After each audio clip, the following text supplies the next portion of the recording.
Dans le psaume 133, les versets 1 et 2, il est dit « Voici qu'il est agréable, qu'il est doux pour des frères de demeurer ensemble.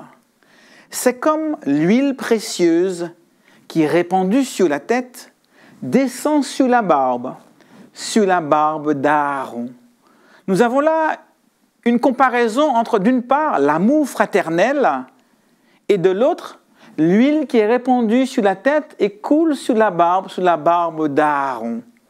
De nos jours, lorsqu'on pense à cette image, elle peut paraître répugnante. Généralement, l'huile qui est devenue un objet de consommation courante, eh bien, est regardée comme quelque chose à utiliser avec parcimonie. Ne pas manger trop gras, ne pas manger trop salé, trop sucré. Et généralement, lorsqu'on parle d'une peau qui est grasse, on parle d'une peau qui n'est pas très agréable. Et c'est vrai qu'on a du mal aujourd'hui à comprendre cette image comme étant une image positive. Nous sommes bien loin de la conception de l'huile à l'époque de l'Ancien Testament. En effet, avoir de l'huile chez soi, c'était posséder une richesse.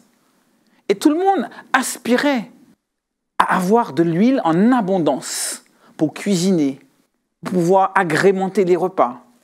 Et les gâteaux, les pains qui étaient faits avec de l'huile étaient de qualité supérieure par rapport à ceux qui étaient sans huile. Ainsi, dans tout l'Ancien Testament, avoir de l'huile ou utiliser l'huile, eh bien, c'était faire preuve de richesse, de bénédiction. On le voit à tel point que lorsqu'on devait mettre quelqu'un à part, le consacrer pour un ministère, pour un service, on utilisait de l'huile. Nous lisons ensemble dans 1 Samuel au chapitre 16 et au verset 13 que lorsque Samuel est allé pour oindre David pour roi, il les dit, et je lis dans 1 Samuel 16, verset 13, eh bien Samuel lui dit, « Lève-toi. » Samuel prit la corne d'huile et l'oignit au milieu de ses frères.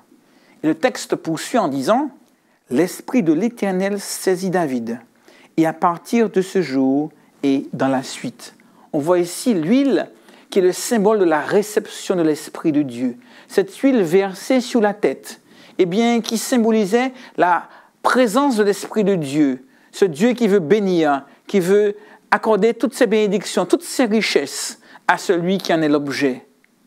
C'est pour cela qu'on voit, dans le cadre du sanctuaire, lorsque Aaron va être mis à part en tant que grand prêtre, lui, ses fils, au service de Dieu, au service du peuple dans le sanctuaire, et bien que Dieu va demander à Moïse de faire toute une cérémonie. Et dans le cadre de cette cérémonie, Aaron et ses frères, après être lavés, avoir mis les vêtements sacerdotaux, devaient s'approcher.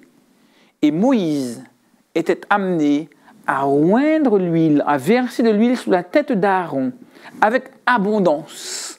Et le texte du Lévitique nous dit au chapitre 8 comment cette huile a été répandue sur sa tête et comment cette huile, on l'imagine, a coulé tout le long de son visage, y compris sur sa barbe. Par la suite, il a aspergé des vêtements également d'huile. Cette huile, considérée comme un signe de richesse, comme une bénédiction, eh bien, était l'expression divine de tout ce que Dieu voulait accorder à Aaron, à ses fils, dans le cadre de ce ministère. Ainsi, lorsqu'on parle de l'huile, on parle non seulement des bénédictions, mais plus encore de l'Esprit Saint que Dieu veut accorder à son peuple, à ceux qui veulent être mis à part pour un ministère particulier.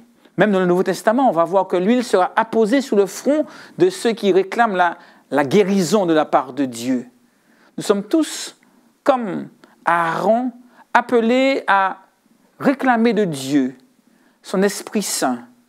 Et à travers ce symbole de l'huile, eh bien, être disposé à dire au Seigneur, remplis-moi de ce que tu es, accorde-moi ton Esprit Saint, afin de me laisser guider par lui.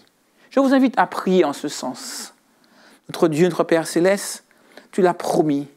Et selon ta promesse, nous voulons te demander de nous accorder ton Esprit Saint, que tu puisses nous remplir de ce bien précieux, afin que nous puissions nous laisser guider chaque jour par toi, au nom de Jésus-Christ, pour ta gloire.